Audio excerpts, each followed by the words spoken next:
कोई कह रहा है कि मैं सरयू नदी में चले आऊंगा, कोई कह रहा है कि राष्ट्रपति को नासिक आया जाए, कोई कह रहा है कि ये पाठ पढ़ाया जाएगा शिक्षा सेंटर में और जहां पर अस्पताल में पढ़ाया जाएगा।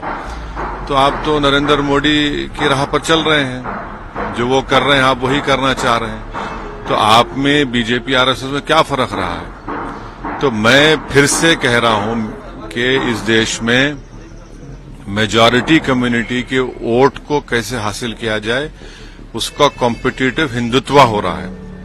और मैं इस देश के मुसलमानों से अपील कर रहा हूं कि आप लोग देखिए ये जो खेल हो रहा है इसमें क्या हो रहा है बताइए। कॉम्पिटिटिव हिंदुत्व की पॉलिटिक्स को अपनाया जा रहा है। अगर अभी भी इस देश के सेकुलर जहन रखने वाले हमारे हिंदू भाई और मुसलमान जो इसको नोटिस नहीं लेंगे तो फिर नुकसान किसका होगा? भाई आपको शिकायत मुझसे होगी, बताइए इस पर क्या बोलेंगे आप? ये जो सब तमाशे किए जा रहे हैं ये क्या है? फिर बोलिए सरयू नदी को जाएंगे, कोई बोला है कि नासिक को आया जाए, कोई कहा जा रहा है कि ये पाठ पढ़ाया जाएगा, हनुमान चालीसा पढ़ाया जाएगा स्कूल्स में, अस्पतालों में। क्या हो रहा है फिर ये? क्या ये कॉम्पिटिटिव हिंदुत्व नहीं है? क्या ये मेजॉरिटी कम्युनिटी के वोट को हासिल करने की पूरी कोशिशें नहीं की जा रही हैं? फिर कहां पर सेकुलरिज्म दफन हो गया?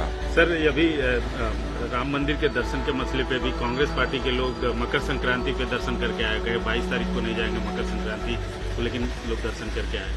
तो नहीं, इतना जो आप जो पॉलिटिक्स ऑफ कंफ्यूजन करना चाह रहे हैं, इससे फायदा किसको हो रहा है? इससे फायदा क्या संविधान में जो सेकुलरिज्म है, प्लुरलिज्म है, डाइवर्सिटी की जो बात होती है, इक्वालिटी की, लिबर्टी की, किसको फायदा हो रहा है? आप तो वही कर रहे हैं जो मोदी चाह रहे हैं। अब बताइए फर्क क्या है फिर?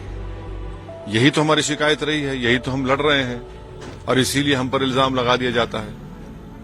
भाई आप सरयू नदी को जाएंगे, कोई कहता है वहां नहीं जाएंगे, कोई राष्ट्रपति कह रहा है कि नासिक आ जाइए, कोई कह रहा है कि दिल्ली के स्कूल अस्पतालों में हम हनुमान चालीसा और ये कर देंगे।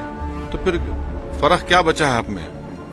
अभी भी वक्त है कि इस देश के सेकुलर जहन रखने वाले हमारे हिंदू भाइयों से, दलित भाइयों से, आदिवासी भाइयों से, ओबीसी सेक्शन के कई बड़े लोग हैं और खासतौर से मुसलमानों से मैं ये गुजारिश कर रहा हूं कि देखिए ये आप ही के सामने हो रहा है ना, और इसका जिम्मेदार मैं नहीं हूं।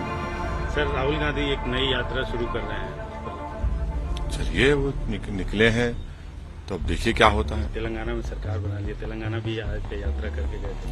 नहीं, चलिए अब देखिए यात्रा कर रहे हैं, चलिए यात्रा की उनकी यात्रा है, उनकी पार्टी बोलेगी कितना फायदा होगा नहीं होगा, क्या होगा नहीं होगा, ये तो हमको मालूम हो जाएगा।